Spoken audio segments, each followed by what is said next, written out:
School असं एक माध्यम आहे ज्यात आपण एक जनरेशन घडवू शकतो. बरोबर. मुलांनी स्क्रीन टाइम किंवा मोबाईल्स, टीव्हीज जे काही आहे ते ना प्रिव्हिलेज मानलं पाहिजे and not the right. See Gujaratis and Marwari त्यांच्यात रक्तातच बिझनेस असतो असं म्हणतात. म्हणजे खूप लहान वयात त्यांना गल्ल्यावरती बसवलं जातं. माझं तर एक प्रामाणिक म्हणणं आहे, मुलींवरती जास्त काम करायची गरज नाहीये, संस्कार मुलांना द्यायची गरज आहे. Cooking is there for boys also. उद्या फॉरेनला जाल तर तुम्हाला स्वतःच्याच हाताने करून खायला लागणार. ज्या पेसला हे जग चालू आहे, स्ट्रेस लेवल्स आणि डिप्रेशन्स इन दिस दॅट, हे इतके म्हणजे मुलींच्यात तर हार्मोनल चेंजेस पण भयंकर दिसायला लागले दॅट्स व्हेरी अर्ली एज. म्हणजे सिझोफ्रेनिकसाठी असं असतं की मी जर का हा कप उचलून इथं ठेवलाय तर ते थोड्या वेळाने विसरतात की तो कप उचलून त्यांनी तिथं ठेवलाय. म्हणजे काही बिहेवियर इतके विकृत झालेत, म्हणजे जे बलात्कार होत आहेत वगैरे, हे व्हायलन्स वाढलाय तेवढा, सो अँगर वाढलंय तेवढं, फ्रस्ट्रेशन वाढलंय तेवढं. These are behavioural changes actually.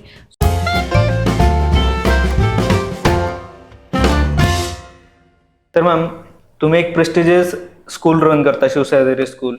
तर मला सगळ्यात पहिला प्रश्न हा विचारायचा आहे की सध्या खूप मोठा एक प्रश्न पालकांना भेडसावत आहे, तो आहे की लहान मुलं त्यांचा स्क्रीन टाइम हा खूप वाढलेला आहे आणि तो स्क्रीन टाइम बंद करावा असं सगळेजण सांगतात. सध्या सोशल मीडियावरती तेच चाललेलं आहे, पण ते बंद करायला गेला तर मुलं ऐकतच नाहीयेत, चिडचिड करतायत, आदळआपट करतायत. तर मग तुम्हाला लहान मुलांचा जो आता एवढ्या वर्षाचा एक्सपिरियन्स आहे, तर तुम्ही काय सल्ला द्याल पालकांना की हे सगळं कसं तुम्ही मॅनेज करू शकाल? बेसिकली आजकालची जी मुलं आहेत ते खूप वेगळ्या लेवलची मेंटॅलिटी झालेली आहे आणि त्यात मुलांपेक्षा पालकांचा जास्त कस लागतो की मुलांना हँडल कसं करायचं. न्यूक्लिअर फॅमिलीजमुळे म्हणा किंवा बाकीचे जे काही गोष्टी आहेत की वर्किंग पेरेंट्स आहेत त्यांच्यामुळे मुलांचा हँडलिंग हे एक खूप मोठा टास्क झालेला आहे आणि त्यामुळेच पेरेंटिंग हा खूप मोठा मुद्दा येतो वारंवार. तर याच्यात मला असं वाटतं की it is something which a parent has to take initiative किंवा थोडासा एफर्ट घ्यायला लागतो. मुलांना सांभाळणं ही काही अवघड गोष्ट आहे असं नाहीये, फक्त जितक्या लवकरात लवकर तुम्ही त्यांना डिसिप्लिन मध्ये आणा, जितक्या लवकरात लवकर त्यांचं रुटीन सेट करा, जितक्या लवकरात लवकर तुम्ही त्यांना काही स्ट्रक्चर्स किंवा काही गोष्टींना इंट्रोड्यूस करून त्यात कसं स्वतःला सांभाळायचं हे शिकवाल, तितक्या लवकर तुम्ही यात पुढे जाऊ शकता. तर हा मुद्दा जो आहे स्क्रीन टाइमचा, जो वारंवार येतो, तर त्याच्यासाठी मला असं वाटतं की पालकांनी आणि मुलांनी बसून याच्यावरती नीट चर्चा करून की स्क्रीन टाइम म्हणजे काय, त्याचे उपयोग दुरुपयोग काय आहेत, ते मुलांना कसं अफेक्ट करतं. म्हणजे फॉर एक्झाम्पल मुलांना तुम्ही एक्सप्लेन करा की स्क्रीन टाइमनी तुमच्यावरती काय वाईट गोष्टी घडू शकतात, लाईक तुमच्या डोळ्याला त्याचा किती त्रास होऊ शकतो किंवा तुम्ही तुमच्या बुद्धीवरती किंवा तुमच्या ब्रेनवरती त्याचा किती इफेक्ट होतो किंवा स्क्रीन टाइम किती वेळ अलाउ असावा. हे एक महत्वाचं आहे की पर्टिक्युलर एज ग्रुपमध्ये टाइम स्पॅन दिलेले आहेत की तितका वेळ स्क्रीन टाइम देणे is okay and after that you should not. मग हे पालकांना कळलं पाहिजे की बाबा जर का माझं मूल 3 ते 4 वर्षाचा आहे तर मग आपण अर्धा तासच देऊ शकतो. तर मग तो अर्धा तास कोणता, मग मुलांशी संवाद साधून की तुम्हाला कधी आवडेल बघायला, मॉर्निंग टाइम मध्ये हवाय, इव्हनिंग टाइम मध्ये हवाय, और तुम्ही स्कूलमधून आल्यानंतर अर्धा तास बघा किंवा मग सकाळी लवकर जेव्हा कधी तुम्ही खूप ऑक्युपाईड असाल तर तेव्हा त्यांना एक स्क्रीन टाइम देऊन की let them watch the screen आणि we will do our daily jobs. तर हे तुम्ही आणि त्यांनी बसून संवाद साधून त्यांना नीट एक्सप्लेन करून मग त्यांचे पण थोडेफार निर्णय ऐकून ह्याच्यावरती एक संलग्न एक डिसिजन घेतला तर ते जास्त वर्कआउट होतं. आणि त्याच्यानंतर सगळ्यात महत्वाचं म्हणजे सातत्य. Consistency will matter. How consistent you are following it हे खूप महत्वाचं आहे की आज तुम्ही डिसाईड करताय आणि परत 4 दिवसांनी जर का तुम्ही वेगळं काहीतरी करणार असाल तर मग त्यात तुम्हाला रिझल्ट दिसत नाही.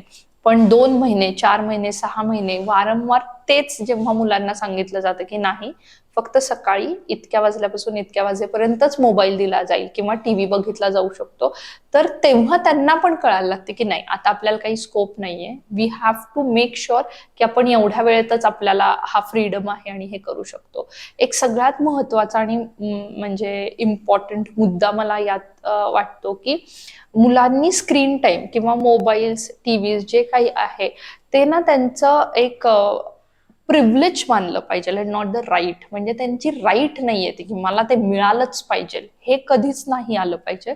तर ते एक प्रिव्हिलेज आहे की आई वडील आपल्यावरती खुश होऊन की तुम्ही दिवसभर छान वागता किंवा तुम्ही आम्हाला कोऑपरेट करता, अंडरस्टँड करता, तुम्ही तुमचे सगळे कामं म्हणजे होमवर्क असेल किंवा जे काही आहे ते तुम्ही छान पद्धतीने करता, आम्ही घरात नसताना तुम्ही दुसऱ्या कोणाला त्रास देत नाहीये. तर या सगळ्यासाठी आम्ही थोडंसं प्रिव्हिलेज देऊन चांगले वागून तुम्हाला एवढा एवढा स्क्रीन टाइम देतोय, हे कुठंतरी त्यांना कळणं खूप गरजेचं आहे. नाही की we have the right to see, we have the right to watch म्हणून नाही, आता आम्हाला पाहिजे तर तो आम्हाला मिळाला पाहिजे, हे कधीच नाही आलं पाहिजे. सो हे खूप महत्वाचं आहे की छोट्या छोट्या गोष्टी पण त्यांना पण क्लिअर असल्या पाहिजे, पालकांना पण क्लिअर असल्या पाहिजे आणि त्याच्यावरती मग तुम्ही सातत्याने काम करता. So this is what is very important. तर तुम्ही बोलताना बोललं की मुलांना डिसिप्लिन आणि त्यांचं रुटीन सेट केलं पाहिजे आणि त्याचबरोबर की या गोष्टी त्यांना माहीत असल्या पाहिजे. तर हे पालक मुलांना कशा प्रकारे कन्वे करू शकतो? कारण मुलांचा म्हणजे लहान मुलांपासून मोठ्या मुलांमध्ये प्रत्येकाचं एज व्हॅरी करते. सो त्या मुलांना कसं पद्धतीने सांगितलं तर जास्त बेटर होऊ शकेल? सगळ्यात महत्वाचं म्हणजे early introduction is the best policy. जितक्या लवकर तुम्ही रुटीन आणि डिसिप्लिन इंट्रोड्यूस कराल, म्हणजे अगदी 1.5-2 वर्षाच्या मुलांपासून तुम्ही हे सुरू करू शकता की त्यांचे नॅप टाइम्स कसे असावेत, त्यांचे मील टाइम्स किती असावेत, कोणत्या वेळेस असावेत, हे सुरू होऊ शकतं. त्यानंतर जेव्हा ते स्कूलमध्ये जायला लागतात, प्री स्कूलर्स असतात, प्री प्रायमरीमध्ये असतात, तेव्हा त्यांचे स्कूल टायमिंग्स कमी असतात. मग त्यांचा प्ले टाइम म्हणजे त्यांना बाहेर नेलंच पाहिजे. मग संध्याकाळच्या वेळेस तुम्ही जा बाहेर किंवा प्लेग्राऊंड मध्ये जाताय किंवा गार्डन मध्ये नेताय, हे झालंच पाहिजे. मग त्यांना तो एक टाइम स्पॅन इंट्रोड्यूस करून देणं किंवा मग इतक्या वाजता झोपलंच गेलं पाहिजे, हे खूप गरजेचं आहे. मग थोडी मोठी मुलं असताना दिवसभर ते खूप कंटाळतात किंवा दमतात त्यांच्या स्कूल टायमिंग्स मध्ये वगैरे. तर मग पालकांनी तेव्हा एक एफर्ट असा घेतला पाहिजे की आपण 1 तासभर बसून कॉन्व्हर्सेशन करतोय त्यांच्या बरोबर. आणि हे कॉन्व्हर्सेशन मी नेहमी म्हणते की ओपन एंडेड क्वेश्चन्सचं असलं पाहिजे की तुम्ही नॉर्मल क्वेश्चन्स चेकलिस्ट केल्यासारखे किंवा टिक टिक टिक केल्यासारखे विचारू नका. हा, होमवर्क झालाय का, आज ह्या टीचरचा ही टेस्ट होती, ही दिली का, मग त्यात काय, हे विचारण्यापेक्षा how was your day, what different did you find in the day to day, किंवा कोण चिडलेलं होतं का, कोण रागावलेलं होतं का, आज आजीनी काय केलं, किंवा हे असे क्वेश्चन आले पाहिजे ज्यात त्यांना पण मग कुठेतरी असं वाटतं की नाही, आपल्याला विचारलं जात आहे, आपल्याला पण कोणतरी समजून घेतलं जात आहे. सो मला असं वाटतं की या सगळ्या गोष्टी आणि एज वाईज तुम्ही नंतर जितके एफर्ट्स घ्यायला जाल ना तितकं अवघड जातं, पण इम्पॉसिबल काहीच नाहीये. तर मला असं वाटतं की अगदी 6-7 स्टँडर्ड पर्यंत पण तुम्ही हा प्रयत्न करू शकता की मुलांना लवकरात लवकर एक प्रॉपर स्केड्यूल तयार करणं आणि as per that schedule you have to work, हे इंट्रोड्यूस करणं खूप गरजेचं आहे. आणि याच्यामुळे फायदे काय होतात की जेव्हा ते 9वी-10वीत जातात किंवा त्याच्या पुढे पण जातात, तर त्यांना एक रुटीन किंवा माइंडसेट झालेला असतो की बाबा इतका वेळ एवढ्यासाठी. टाइम मॅनेजमेंट चांगलं होतं त्या मुलांचं, डिसिजन मेकिंग चांगलं होतं, कारण का त्यांना माहित असतं की we should give a particular time span to a particular thing. त्याच्यानंतर आपल्या हातात तो वेळ नसतो. सो या छोट्या छोट्या गोष्टींमुळे खूप डेव्हलपमेंट दिसून येतात. आता तुम्ही बोलताना सांगितलेत की बऱ्याचदा मुलं असं म्हणतात की ते मला समजून घेत नाहीत किंवा पालकांचा, आणि हे तक्रार बऱ्याचदा असते. आता मी माझ्या आजूबाजूला जे काही मित्र आहेत ना, त्यांच्या बोलण्यात हेच येतं की अरे पप्पांना समजतच नाही मला काय म्हणायचंय. किंवा आणखीन एक मी सध्या पाहतोय की माझे काही मित्र आहेत ज्यांच्या घरी आधीपासून बिझनेस आहे, तर त्यांच्या वडिलांची अपेक्षा असते की आता मुलांना बिझनेस जॉईन करावा, पण मुलगा म्हणतो की मला इंटरेस्टच नाहीये. सो हे का होते, किंवा मग पालकांची अपेक्षा चुकते की मुलांना पालकांना कन्वे करतायत, आणि नक्की होतंय का हे, आणि हे का घडतंय? आय फील याच्यात सगळ्यात मोठा म्हणजे की रोल जो आहे तो कम्युनिकेशनचा आहे. आता अनफॉर्च्युनेटली म्हणता येईल आपल्याला, आपल्या आधीच्या ज्या 2-3 पिढ्या होत्या तेव्हा असं होतं की वन वे कम्युनिकेशन असायचं की मोठे सांगायचे आणि लहान ते ऐकायचे, त्यांना सेच नाहीये किंवा बॅक आन्सर्स करणे हे किंवा आर्ग्यू करणे हे आपल्याला मुभाच नव्हती. आताचा काळ असा झालाय की मुलं आपल्या पुढे आहेत किंवा आपली मुलं जास्त नॉलेजेबल आहेत असं म्हणायला पण आता काही म्हणजे वावगं नाहीये, कारण का खरंच त्यांना सगळे प्लॅटफॉर्म्स अवेलेबल आहेत जिथं त्यांना तेवढं नॉलेज गेन होतं, त्यांना इन्फॉर्मेशन्स मिळतात. त्यामुळे त्यांचे प्रश्न वाढलेले आहेत. बेसिकली पालकांनी हे समजून घेतलं पाहिजे की जेव्हा ते आपल्याला प्रश्न विचारतात तेव्हा ते आपल्याशी काय आर्ग्यू करतायत किंवा ते त्यांना शहाणे समजतात आणि आपल्याला कमी लेखतायत असं काही नाहीये. Of course the tone will matter किंवा द प्लेस विल मॅटर किंवा ज्या पद्धतीने ते आपल्याला विचारतायत हे मॅटर करतं. पण त्यांना एक भूक आहे जे त्यांना आन्सर्स हवेत प्रत्येक गोष्टीचे. आणि मग त्यांना जेव्हा तुम्ही ऐकत नाही किंवा बघत नाही किंवा त्यांना ते उत्तरं देत नाही तेव्हा त्यांचा तो कल वाढायला लागतो की हे काय आपल्याला एंटरटेन करत नाहीयेत किंवा यांच्याकडे जाण्यात काही पॉईंट नाही. आणि मग मुलांचा खरं तर दुसरा प्रवास चालू होतो. पण मला असं वाटतं की आई वडील जर का फर्स्ट प्रायोरिटीला अवेलेबल राहिले प्रत्येक गोष्टीसाठी तर मग त्यांना बाहेर जायची गरज पडत नाही आणि मग तेव्हा उलट कम्युनिकेशन खूप हाय लेवलचं होतं. अजून एक यात खूप महत्वाचं म्हणजे की टेबल कॉन्व्हर्सेशन्स हे आपल्याकडं खूप कमी बघायला मिळतं पण हे खरं खूप खूप खूप इम्पॉर्टंट आहे. म्हणजे if you see Gujaratis and Marwaris यांच्याकडे हे खूप किंवा त्यांच्यात रक्तातच बिझनेस असतो असं म्हणतात आणि खरंच आहे ते की बरेच लोक ते बिझनेस करतात आणि खूप लहान वयात मुलं ते अडॅप्ट पण करतात कारण का त्यांना एक्सपोजर त्या लेवलचं मिळतं कारण का त्यांना एक्सपिरियन्स म्हणजे खूप लहान वयात त्यांना गल्ल्यावरती बसवलं जातं किंवा त्यांच्या घरातले conversations. I have many friends like that ज्यांच्यात मी बघितलं की टेबल कॉन्व्हर्सेशन डायनिंग टेबलवरती बसल्यावरती ह्या चर्चा असतात की आज बिझनेस किती झाला काय झाला कस्टमर्स कसे होते किंवा टू ग्रो द बिझनेस. जेव्हा आपले आजोबा आणि वडील या लेवलच्या चर्चा डायनिंग टेबलवरती करतात तेव्हा मुलांवरती संस्कार होत असतात बेसिकली त्या गोष्टीचे. तर मला असं वाटतं की हे खूप महत्वाचं आहे की not only for business but जे काही येते तुमचं कल्चर असू देल एथिक्स असू देल तुमच्या घराचे मॉरल्स असू देल हे सगळे तुम्ही टेबलवरती आणले पाहिजे.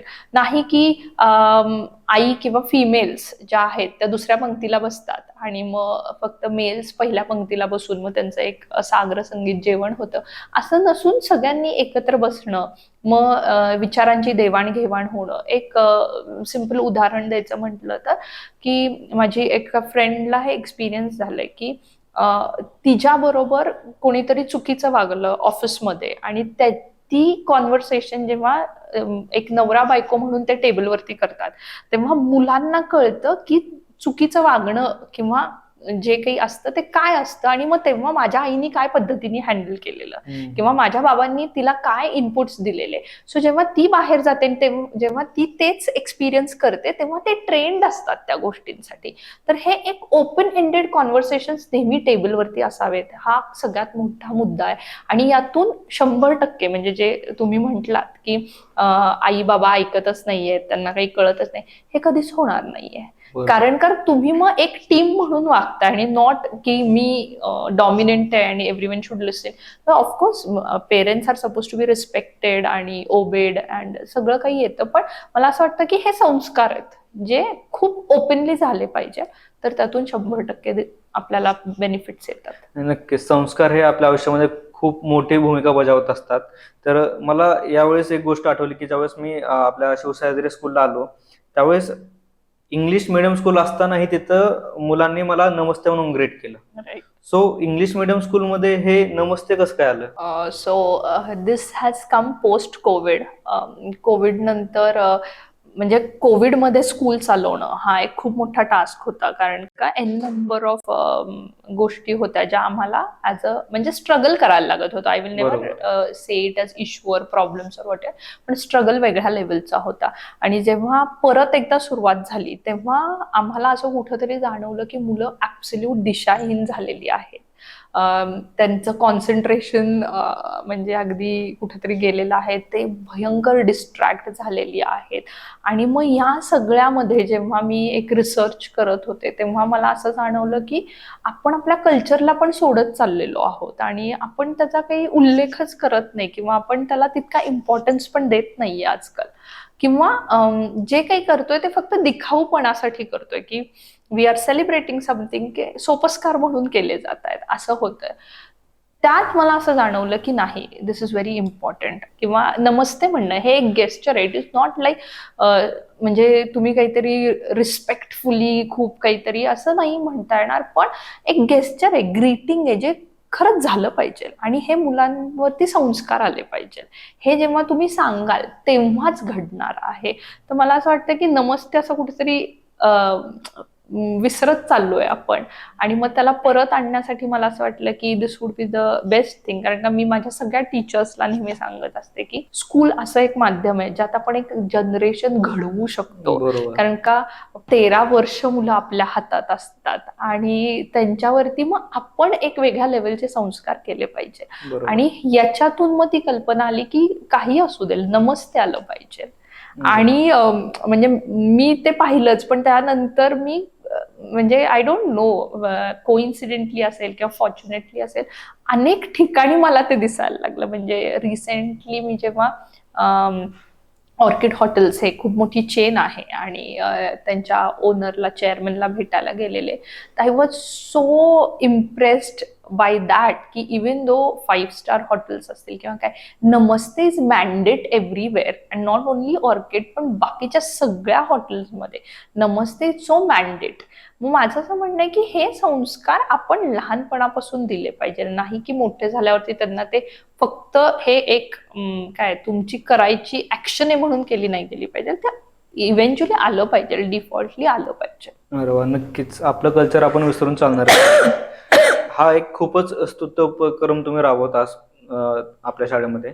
तर याचबरोबर आणखीन कुठल्या कुठल्या आपण ऍक्टिव्हिटीज अशा कल्चरल किंवा आणखीन घेतोय का की ज्यामुळे मुलांचा डेव्हलपमेंटमध्ये त्यांना बेनिफिट होईल? Yes, of course. आपण खूप सगळे सण जे आहेत. त्याआधी मला एक प्रश्न विचारायचा आहे की हे जे नमस्ते ऍक्टिव्हिटी तुम्ही स्कूलमध्ये इम्प्लिमेंट केली त्यावेळेस मुलांमध्ये काय बदल जाणवला का? हो, ऑफकोर्स. म्हणजे काही मुलं हेजिटेट होत होती किंवा नमस्ते बोलायला. हा, नमस्ते बोलायला किंवा नमस्ते आजकाल असं जरा डाऊन हे झालंय ना, किंवा जुन्या काळातलं हा, आम्ही किंवा कुठं हे करायचं. किती हे काय, म्हणजे आम्ही हाय हॅलो बाय वाले, म्हणजे हे पण एक आहे की गुरुजी हा. आणि आजकालचे जे टीचर्स आहेत म्हणजे मिस Yes. वरती येऊन पोचले. गुरुजींसमोर मान पण वरती व्हायची नाही त्या बरोबर. काळात.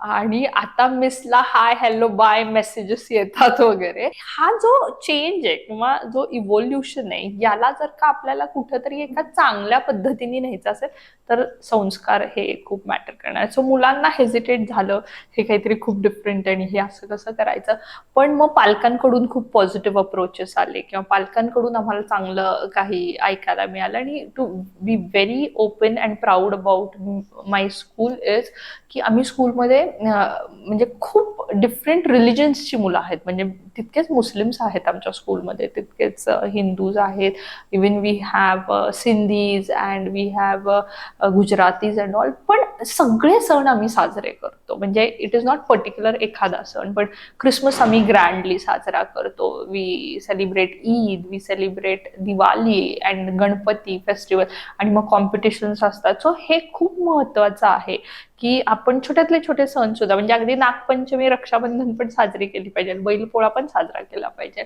आणि बेसिकली जर का आपण इन डीप जर का त्याचा विचार केला तर जेव्हा कधी पण हे सुरू केलेत त्याला फक्त स्पिरिच्युअल किंवा कल्चरल हेतू नाहीये, तर सायंटिफिक पण खूप हेतू आहे त्या सगळ्या बरोबर, गोष्टींच्या बरोबर. मागे. म्हणजे प्रत्येक सणाच्या मागे एक सायंटिफिक रिझन आहे की श्रावण का पाळावा. आता त्याचं सायंटिफिक रिझन आता बऱ्याच जणांपर्यंत पोहोचलंय की तो टाइम पिरियड, मग तेव्हा ते खाऊ नये का नाही, म्हणजे हे आहे ना. तर आपण ते कुठेतरी अडॅप्ट करून आणि रादर दॅन दॅट आम्ही फक्त सेलिब्रेट न करता त्याची इन्फॉर्मेशन कशी देता येईल, त्याला किती जास्त चांगल्या पद्धतीने मुलांपर्यंत पोहोचवता येईल, हे आम्ही सातत्याने बघत असतो. करेक्ट आहे. तुम्ही बोललात ते एकदम मला पण जाणवतंय की सध्या हे सण फक्त फॉर्मॅलिटी म्हणून साजरे केले जात आहेत. साजरे म्हणण्यापेक्षा फक्त केले जात आहेत की गणपती आणताय, बसवतायत, पण ते एन्जॉयमेंट आहे, मागचं लॉजिक वगैरे हे खूप जण विसरत जाते. आणि ते तुम्ही तुमच्या स्कूलच्या माध्यमातून सांगताय लहान मुलांना, खूप चांगली गोष्ट आहे. पण हे कल्चर आणि या सर्व गोष्टी शिकवत असताना सध्याचा खूप दुर्दैवाची गोष्ट असलेला मुद्दा आहे की समाजामध्ये खूप अशा नकारात्मक गोष्टी होत आहेत की रिसेंटली लहान लहान मुलींवरती बलात्कार झाला. सो त्या लहान मुलांना आपण हे एज्युकेशन कशा पद्धतीने देऊ शकतो, हा फक्त स्कूलचा मुद्दा नाहीये, हे नक्कीच आहे, हे घरीही झालं पाहिजे. आपल्या नातेवाईकांनाही सांगितलं पाहिजे की तुम्ही बाहेर कसं वागलं पाहिजे, कुठल्या गोष्टी कशा ओळखाव्या, चांगली माणसं कशी ओळखावी, वाईट माणसं कशी ओळखावी. सो पण हे लहान मुलांना कसं समजावू शकतो आपण? सो याच्यासाठी आपण जे काही इम्प्लिमेंट करतो ते की good touch and bad touch, introduction of good touch and bad touch. तर हे आपण एज अप्रोप्रिएट लेवलला, म्हणजे लहान मुलांना गुड टच आणि बॅड टच शिकवताना छान ॲनिमेशन्सच्या पद्धतीतून करू शकतो, किंवा ते आपण व्हिडिओज दाखवतो आणि मग त्यांना अंडरस्टँड होईल असं. थोड्याशा मोठ्या मुलांना एक इन्फॉर्मेटिव्ह स्लाइड्स किंवा प्रेझेंटेशन देऊन सांगतो, किंवा त्याच्यापेक्षा मोठ्या मुलांना आपण थोडेसे स्पीकर्स आणून डेमो देऊन अशा गोष्टी करतो. So basically it is introduction of good touch and bad touch in a right way. मग आपण त्यांना जितक्या लवकर ते सांगू आणि जितक्या लवकर त्यांना ते कळेल तेव्हा सोपं होतं की स्ट्रेंजर्सशी बोलू नये किंवा स्ट्रेंजर्सच्या जवळ जाऊ नये, हे खूप चांगल्या पद्धतीने सांगता आलं पाहिजे. त्यांना पण ते कळलं पाहिजे की बाबा this particular person is a stranger आणि नाव we don't have to approach him or her. हे असं थोडंसं होतं. आणि याचा मेन जितकं तुम्ही जास्त इन्फॉर्मेशन द्याल तितकंच ते होणार आहे. पण त्याच्या पलीकडे जाऊन मला असं वाटतं की it is all about parents also, की तुम्ही कॉन्व्हर्सेशन्स किती ओपनली त्यांच्याशी बोलू शकता, किती मुलं तुमच्याशी बोलू शकतात. आणि अपार्ट फ्रॉम दॅट की आपलं दुर्दैवच आहे हे की या गोष्टी अजूनही घडतात. आणि आपण असं पण करतो स्कूलमध्ये की फक्त मुलींवरती लक्ष न देता आपण मुलांना जास्त इन्फॉर्मेशन द्यायचा प्रयत्न करतो. कारण का आज खरं तर ती काळाची गरज आहे की तुम्ही मुलांना सांगा, नाही की मुलींना सांगा. राईट. सो माझं तर एक प्रामाणिक म्हणणं आहे, मुलींवरती जास्त काम करायची गरज नाहीये. संस्कार मुलांना द्यायची गरज आहे, मुलांना चांगलं वाढवायची गरज आहे. मुली तर म्हणजे होतायतच त्या, म्हणजे today girls are nowhere behind at any point of time, म्हणजे सगळीकडे दे हॅव रिच्ड एव्हरीवेअर. तर मग मला असं वाटतं की मुलांना या गोष्टी का स्वयंपाक येऊ नये मुलांना ना. सो डिस्क्रिमिनेशन पण आम्ही खूप खोडून काढायचा प्रयत्न करतो की we never ever discriminate between girl and a boy. So हे डिस्क्रिमिनेशन घरी पण नाही झालं पाहिजे आणि मुलींना पण तितकाच रिस्पेक्ट मिळाला पाहिजे. सो हे लहान वयातच बिंबवलं गेलं पाहिजे मुलांवरती, म्हणजे मुलींवरती आणि मुलांवरती, की we stand like equal. Physically नसलं तरी सुद्धा वैचारिक दृष्टिकोनातून तुम्हाला तेवढा फ्रीडम आहे, रिस्पेक्ट आहे तुम्हाला तेवढा. No one has to dominate each other in this. हे खूप महत्वाचं आहे आणि ह्याला मुलांना ते तितकं ब्रेन वॉशिंग करणं गरजेचं आहे. आणि म्हणूनच आम्ही स्कूलमध्ये असे पण उपक्रम राबवतो ज्यात आम्ही हे खोडून काढतोय डिस्क्रिमिनेशन, की cooking is there for boys also. उद्या फॉरेनला जाल तर तुम्हाला स्वतःच्याच हाताने करून खायला लागणार आहे, तर तुम्ही ते आत्तापासून करा. सो मुलं पण खूप छान पद्धतीने इन्व्हॉल्व्ह होतात आणि पेरेंट्स पण खूप इन्व्हॉल्व्ह होतात. आपण पेरेंट्सची इन्व्हॉल्वमेंट खूप ठेवतो, तर ते पण खूप छान पद्धतीने होतं. नक्कीच.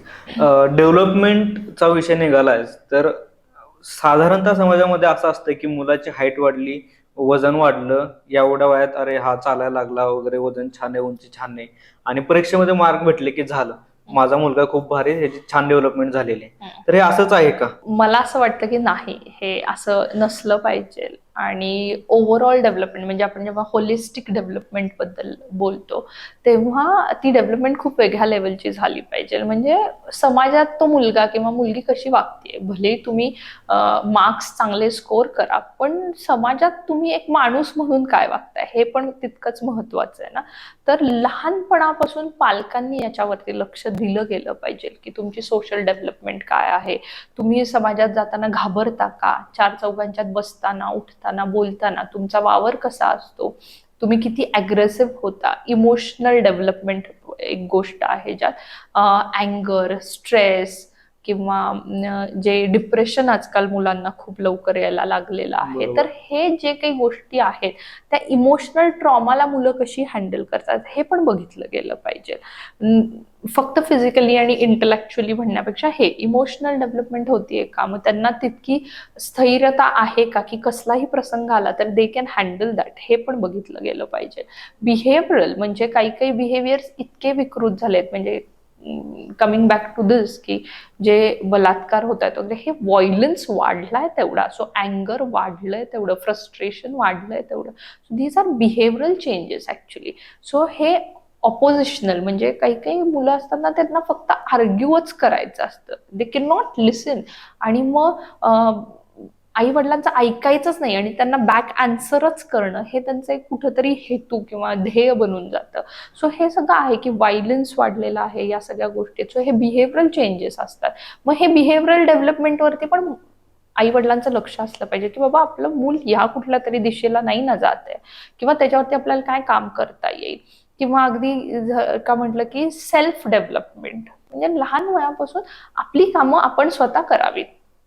शूज आणि सॉक्स हे जागेवरती गेले पाहिजेत, यात काही खूप मोठं रॉकेट सायन्स नाहीये, पण मुलांना ती शिस्त पण नाही राहिलेली. तर मग ते होतंय की नाही, हे पण डेव्हलपमेंटचेच भाग आहे ना, की हे झालं तरच मग ओव्हरऑल डेव्हलपमेंट होतीये ना. उद्या उठून जर का तो दुसऱ्यांच्या घरी जाऊन काहीतरी शूज असे कुठेतरी फेकून देणार असेल, तर मग त्याच्या त्या मार्क्सला पण काही किंमत नाहीये, किंवा जे काही ते फिजिकल डेव्हलपमेंटला पण किंमत आहे. सो ओव्हरऑल डेव्हलपमेंट ही सगळी झाली पाहिजे. आजकाल टेक्नॉलॉजी खूप चांगल्या पद्धतीने इंट्रोड्यूस झाली आहे, डिजिटलायझेशन येत आहे, तर इट्स ऑलवेज गुड की ते इंट्रोड्यूस होत आहेत त्याला. पण मग डेव्हलपमेंट काय लेवलची होतीये, तुमची मुलं किती वेळ बघतायत, टाइम फ्रेम काय आहे त्यांचा स्क्रीन टाइम किती आहे, मग बघतायत तर त्यांचा कॉन्टेंट काय आहे. किंवा खूप छान एज्युकेशनल ऍप्स असतात, किंवा खूप छान गेम्स आहेत, मग ते करतायत. किंवा अगदीच काही नाही तर टेड टॉक्स बघा तुम्ही, इन्फॉर्मेटिव्ह पॉडकास्ट बघा तुम्ही, खूप इन्फॉर्मेटिव्ह पॉडकास्ट आहेत. मग मुलं ते बघतायत का काहीतरी फालतू रील्स बघतायत आणि शॉर्ट्स बघतायत, आणि मग त्यात काही म्हणजे काहीच संबंध नसले काहीतरी फालतूगिरी चालली आहे आणि मग ते बघितलं जाते. मग ही डेव्हलपमेंट पण बघा ना, की ते कुठल्या दिशेला चाललेत. मग याला तुम्ही म्हणा ओव्हरऑल डेव्हलपमेंट. म्हणजे एक माणूस म्हणून चांगलं होणं किंवा डेव्हलप होणं हे खूप गरजेचं आहे. काइंडनेस किंवा to be a very good person is more important than just being a powerful person, बरोबर. I believe. आता तुम्ही याच्यामध्ये एक मुद्दा छेडला की सध्या बिहेव्हिअरल चेंजेस किंवा बिहेव्हिअर डिसऑर्डर्स म्हणू आपण, हे खूप वाढत चाललेलं आहे. मे बी त्याच्या मागे खूप काही कारण असतील, वाढलेला स्क्रीन टाइम असेल किंवा आणखीन काही फॅमिली इश्यूज असतील. सो हे बिहेव्हिअरल चेंजेस कोणकोणते असतात आणि ते आपण रिझॉल्व्ह कसे करू शकतो? सो मला असं वाटतं बिहेव्हिअरल चेंजेस म्हणण्यापेक्षा एक डेव्हलपमेंटल डिसऑर्डर्स असं आपण ह्याला म्हणू Okay. शकतो. की आता डेव्हलपमेंटल डिसऑर्डर्स मध्ये ना खूप छोट्या गोष्टीपासून, म्हणजे स्पीच, की एक प्रॉपर वयात मूल बोललं पाहिजे. की 1-1.5 वर्षापर्यंत मूल बोलत नाहीये, तर देर इज सम प्रॉब्लेम. यापासून ते अगदी सिझोफ्रेनिक, म्हणजे सिझोफ्रेनिक हा खूप मोठा एक डिसऑर्डर आहे जिथं डॉक्टर्सचीच गरज पडते.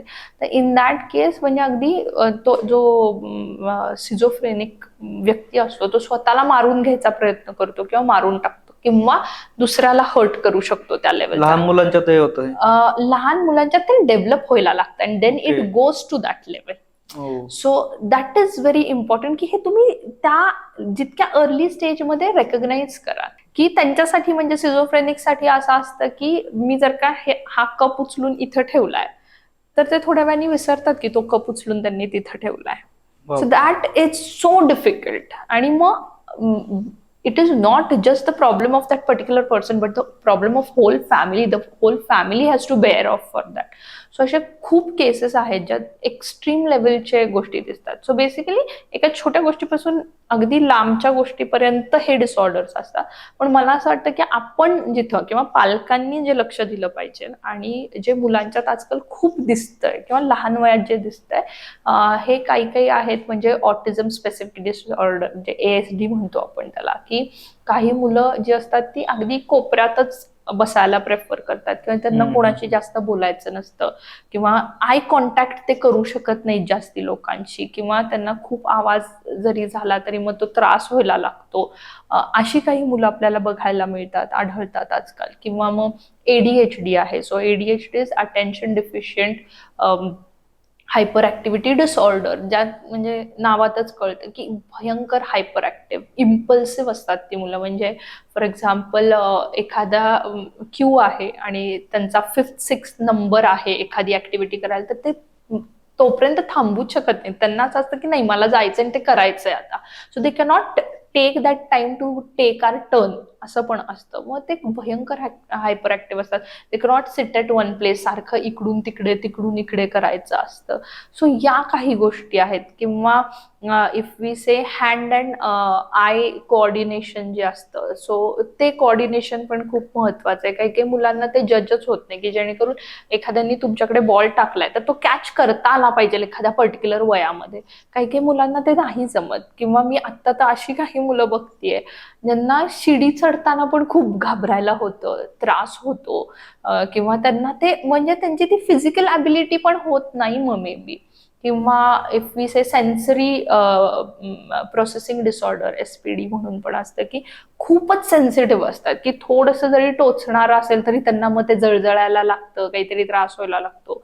किंवा मग एखाद्या गोष्टीला म्हणजे एखादे चांगले जरी कपडे असतील तरी त्यांना मग त्याचा खूप त्रास व्हायला लागतो. सो सेन्सरी ते खूपच सेन्सिटिव्ह असतात, असे पण असतात. सो मला असं वाटतं की या सगळ्या गोष्टींना पालकांच्या निदर्शनास आले पाहिजे लवकरात लवकर, की आपली मुलं आर समथिंग डिफरंट. हे काही म्हणजे आजार नाहीये किंवा असं काही नाहीये की खूप मोठा आजार झाला आणि आता काहीच करू शकत नाही. हे सिम्पल डिसऑर्डर्स आहेत आणि ते जितक्या लवकर आपण आयडेंटिफाय करू आणि जितक्या लवकर त्याच्यावरती काम करायला लागू तितके चांगले इम्प्रूव्हमेंट्स दिसतात. काम करावं लागू म्हणजे नक्की काय केलं पाहिजे? Exactly. So there are many therapies for this. म्हणजे जर का लहान मूल उशिरा बोलतंय तर त्यासाठी स्पीच थेरपी आहे. किंवा ते कसं आयडेंटिफाय करू शकतो, तर काही काही मुलांना बोलताना कळत पण नाही किंवा त्यांची वोकॅबलरी खूप कमी असते, त्यांना 3 आणि 4 शब्दच माहीत असतात आणि मग ते त्यातच किंवा त्यांचं फ्रेमिंग ऑफ सेंटेन्सेस लवकर त्यांना करता येत नाही. So in this sense there are many therapies like occupational therapy आहे, बिहेवियरल थेरपी आहे, स्पीच थेरपी आहे आणि स्टडीज म्हणजे सपोर्टिव्ह स्टडीज पण आहेत त्याच्यासाठी, जे आपण त्यांना इंट्रोड्यूस म्हणजे ऍक्टिव्हिटीजमध्ये इंट्रोड्यूस करू शकतो किंवा जे काही आहे ते इंट्रोड्यूस करू शकतो आणि मग त्यातून वेगळ्या लेवलची. So you need a counsellor for this. Okay. Yeah so you have to see to this in different वे.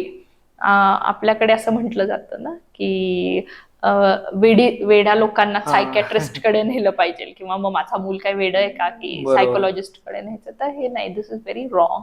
कारण का आत्ताच्या ज्या पेसला हे जग चालू आहे, स्ट्रेस लेवल्स आणि डिप्रेशन्स इन दिस दॅट, हे इतके म्हणजे मुलींच्या तर हार्मोनल चेंजेस पण भयंकर दिसायला लागले that very early age. PCOD, PCOS is all about that I think. So की खूप लवकर वयात अननेसेसरी स्ट्रेस घेणं आणि मग त्यातून वेगळ्या गोष्टी म्हणजे हे खूप वेगळ्या दिशेने चाललंय आता. आणि मग या सगळ्यात काउन्सिलरला अप्रोच होणं is the really good thing to do. थोडं जरी फरक वाटतोय, थोडं जरी असं वाटतंय की गरज आहे, तर go and talk to them, seek their help. Counsellors are there to seek the help from. आणि मग जर का तिथे गेल्यावरती असं कळलं की नाही बाबा दॅट इज ॲब्सोल्युटली फाईन आणि हे ओके आहे, तर यू कॅन गो अहेड. म्हणजे टू गिव्ह यू एक्झाम्पल, की मला माझी स्वतःची मुलगी असं 1 सेकंद वाटली की ADHD अफेक्टेड आहे. हो का?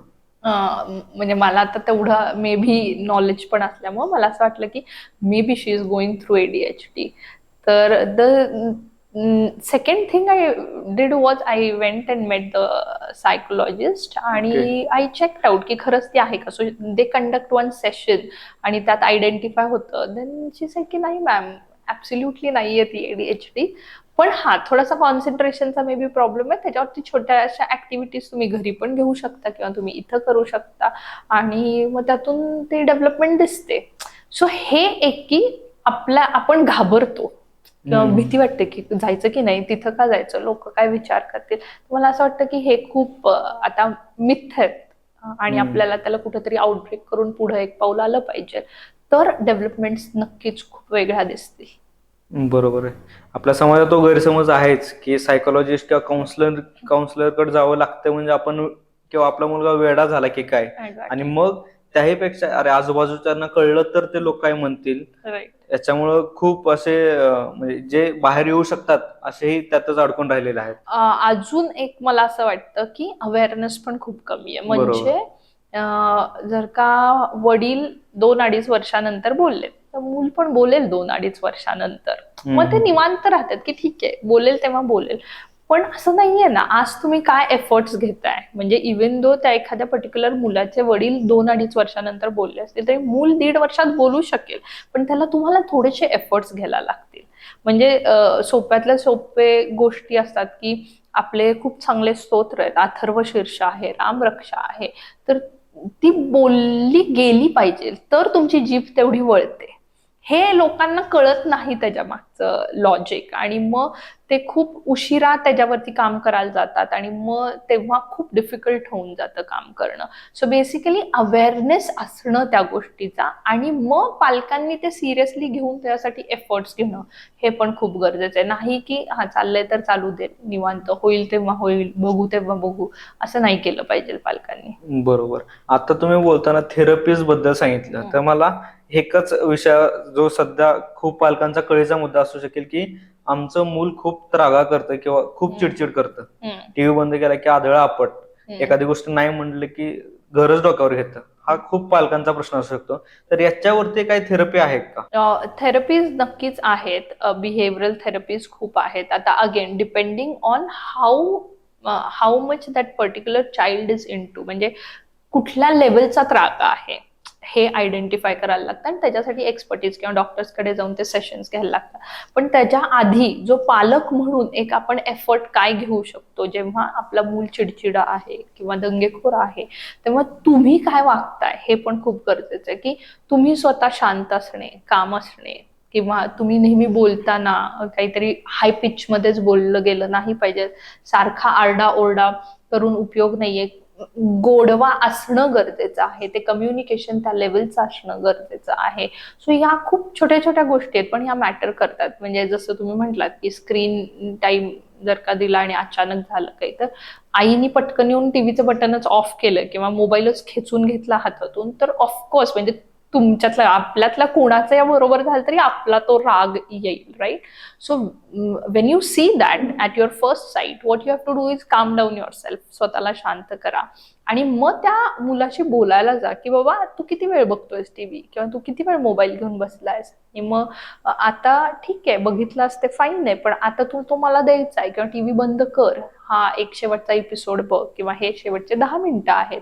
आणि मग तुम्ही ते एक त्यांना फ्रीडम देऊन मग तुम्ही त्यांच्याकडून ते करून घेतलं ना, तर ते व्हायला लागतं. हळूहळू मग मुलांना कळतं की नाही बाबा आता आपल्याला एवढीच मुभा आहे आणि हे बरोबर आहे, किंवा याचा राईट एज्युकेशन देणं की नाही खरंच हे वाईट आहे तर मग नकोच ना करूस, यांनी आपल्याला काय फायदा होणार आहे, तर नाहीच होणार आहे, तर मग का आपल्याला त्या बाजूला जायचं आहे.